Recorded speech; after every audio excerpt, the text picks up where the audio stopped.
I'm sure you've heard this so many times. Watch out for the red flags. So why do we ignore the warning signs when we see them and choose to invest our time and energy entertaining or falling in love with someone's potential when those red flags are all around us, all up in our face, trying to tell us that they are not the one? In this video, I'm going to be jumping right in to talk about 10 red flags that I ignored.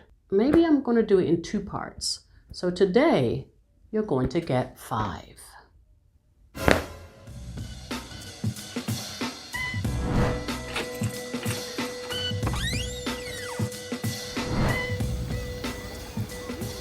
Welcome back to SuesSpace. If you're new here, welcome. If you're returning, thank you for coming back. I'm so grateful for your support. This channel was created for you young people so that you can have a space to talk about your struggles and your challenges. So don't forget to tap the notification bell so that you are notified every time I upload. This will help with my mission of reaching as many young people as possible.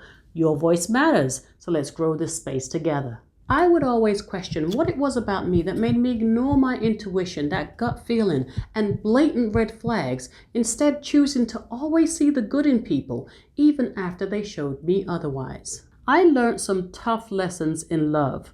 I attracted people who saw my loving, caring spirit as being naive and weak, when I saw it as a strength. No matter how much I gave or was left hurt and disappointed when a relationship ended, I chose to love even harder in the next one. Can you say easy target? For a long time, I thought the reason I was left brokenhearted and disappointed was because I was too vulnerable, too kind-hearted, and too giving. And I convinced myself to stop opening up to people because in the end, it only caused me pain. When I began my personal development journey, there was this one question that kept replaying over and over in my mind. Why didn't my past relationships work? I had to dig deep and look back just for a second at my past relationships and do the work before I realized that it was not due to me being too vulnerable. It was because of the red flags I saw and ignored. I trusted apologies over patterns and I lacked boundaries. And that's when I knew this was something I needed to change. So here goes the first 5 red flags that I ignored in my relationships.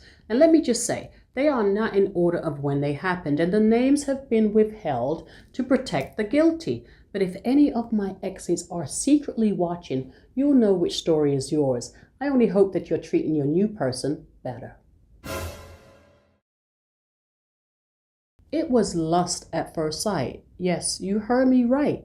I couldn't take my eyes off of him. He was Michael Ealy fine, okay? I was young and inexperienced, but right after we met, we started dating. And it wasn't soon after that that I noticed that every time we would go out, he would get so drunk to the point where he'd be stumbling. And I saw it and I ignored it. I saw the signs early in the relationship. There were even times I dreaded to go out with him in fear of being embarrassed by his drunken behavior. I honestly thought me telling him how I felt about his excessive drinking and him telling me that he was going to stop would be the end of it. I didn't understand alcoholism enough to recognize the addiction as a disease, and his drinking didn't get any better. It got worse. Young people, someone can be so put together on the outside but be a mess on the inside, and ignoring the red flags can not only impact your life but can lead to a bigger problem in your future. Don't ignore the signs if the person that you're interested in always drinks too much or spends all their money on drugs and alcohol and does not know their limit. It's a huge turnoff for me now if I'm out and a guy tries to flirt with me while he's intoxicated. No judgment, but I look at it like this. 1, I hope they're not drinking and driving. 2, if they don't know their limit and can't control their alcohol consumption, what other habits do they have in their life that they can't control? And 3, what pain or trauma are they trying to numb or forget? Follow your gut. If something feels off, it usually is. I've heard stories of long-distance relationships working out, but I've always said that this type of relationship was not for me. After talking to this guy for about 1.5 years, I decided I'm going to surprise him for his birthday, so I got on a plane and showed up at the place where I knew he was going to be. When he saw me walk through that door, his face looked like he had seen a ghost, But come to think of it, I did have a white coat on. I walked over to him and gave him a kiss on the cheek and wished him a happy birthday, but he didn't seem excited to see me. He looked at me and said, "What are you doing here?" I thought he was just surprised to see me, but it gets worse. His body language was cold and distant. I knew something was up, but at the time, I couldn't put my finger on it. For the rest of the night, he kept his distance by standing on the opposite side of the room. His behavior was odd, and before the night was over, I was going to find out why. I walked over to where he was standing and backed my badunkadunk on him and started dancing just to see how he would react, because we had gone dancing before and at that same place. So as I'm dancing, because I don't even think he was moving at this point, this woman he told me was his friend walks past and looks right at me and gives me the dirtiest look. And I look right back at her and smirk as if to say, "Oh, you didn't know he was juggling you either?" Busted. "Oh, baby, you got what you need. 'Cause you say she's just a friend, and you say she's just a friend." I'm a classy lady, so I kept it chill. And when the event was over, he followed me outside and told me he was going to take me home. He just had to run back inside for a sec, obviously to tell her he'd be right back. I was so sure that he was going to man up and tell me the truth on the ride home, and I was disappointed that he didn't. After that night, I didn't look at him the same. Game over. Young people, anyone who acts or treats you differently in public than they do in private has secrets. They're not trustworthy or loyal. A juggler will always hide the truth behind their lies. And I've learned that rejection is most definitely for my protection. And in this case, I know I dodged a bullet in so many ways. I had a lot of fun with this guy, and I enjoyed his company. He kept me laughing for the entire 6 weeks that we were talking. He showed up like a true gentleman, and he wined and dined me. He kept wanting to pick me up at home anytime we were going out, but I wasn't comfortable with letting him know where I lived just yet. By this time, I started to create some boundaries, and one of them was not to allow anyone that I was dating to my house before I was invited to theirs first. And this is not for everyone, but it works for me.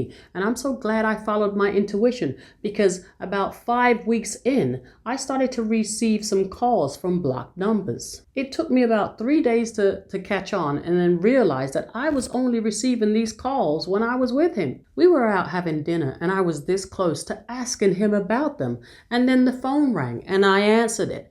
And the person on the other line introduced herself as his wife. Gulp. He had a whole wife at home, and even after he was exposed, he still tried to convince me that him and his wife were separated. Well, maybe you thought you were separated, but she didn't. Because if she thought you guys were separated and she was cool with that, why would she be calling me looking for her man? Please don't put me in a third-party situation. I have zero respect for cheaters, and I also believe in karma. You either believe in karma or you don't. But I believe how you treat others or what you do to others will always come back to you, no matter how long it takes. And that's just something that I've lived by. Everything that's done in the dark that's sneaky and deceptive will be exposed in the light, meaning you don't have to go looking for it because it's going to be revealed to you. Our first phone conversation lasted about 2 hours. We talked about a lot of things. He asked me why I was single. I told him why. And his response was he wasn't looking for a committed relationship. It was just something he wasn't interested in. Now that should have been my cue, right? To remove my shades that was making this red flag look pink. But oh no, I continued talking to him. I continued seeing him and did not pick up on his bad intentions until it was too late. Oh, he was a charmer. And I can usually see people for who they are. It may take me a minute, but once I see their intentions, their true spirit, if it's bad, I can't unsee it. I can see clearly now, the rain is gone. I can see all obstacles in my way. Yeah. Young people, when someone tells you that they are not looking for or they do not want a committed relationship, believe them. Some people want all the frills and all the romance of what a relationship gives, but don't want any obligation, accountability, or responsibility of being in a committed relationship. Don't allow anyone to waste your time or entertain their breadcrumb or friends with benefits offer. Just because they can't give you the love that you desire doesn't mean that you don't deserve it. Know who you are and what you want, because they've already made a decision not to be in a committed relationship. It's up to you to make a decision whether you want to walk away or whether you want to stay. Knowing when to give or tap out and walk away is crucial. Every time it came to us spending time together, he had an excuse. He was either always partying with his friends, playing basketball, or working late. The only time I was certain that he would show up was when I cooked a meal that he liked. So the last time he thought he was coming over to get something good to eat, he got a bag of microwaved popcorn. I think he got the message that day. He was inconsistent. He never had any time for anything that I wanted to do. But his mother loved me though, and she knew that he was about to mess around and find out. People make time for who and what they want, and he knew that I let him slide longer than I should. People's actions will always show you what you need to know, and his actions, or lack thereof, definitely did. Love is an action, not just something that you talk about. But with him always being missing in action, it gave me time to work on myself. And when I finally walked away, he came back begging, asking me to take him back. He had the nerve to say that I should have waited for him to outgrow his player stage. What? Young people, don't let anyone save you for later. And never regret walking away or giving to the wrong person. Everyone you come in contact with comes into your life to teach you something. And he actually taught me not to overcompensate in the kitchen. I know you've heard the saying, a way to a man's heart is through his stomach. And that's what I was taught. And that's okay, but only after they've earned it. And that was a hard lesson for me because I love to cook. If I were to line all my exes up, the number one reason they would give for wanting me back is because of the love I gave. But they would be surprised because they wouldn't be getting the same person who they betrayed or disrespected. I've forgiven all my exes, and I've forgiven myself for ignoring the red flags and putting them in a position that they had not earned. So no need to circle back to see if I will accept the breadcrumbs or manipulation one more time. I will not. Thank you, but lesson learned.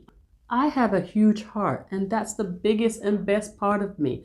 It's also what got me in trouble in the past. But I never want to lose that aspect of myself because someone didn't know how to love me the way I deserve to be loved. If you enjoyed this video, please hit the like button and let me know in the comments what red flags you saw and ignored. And that's all for this one. I'll see you on part 2. And if you haven't subscribed to the channel already, what are you waiting for?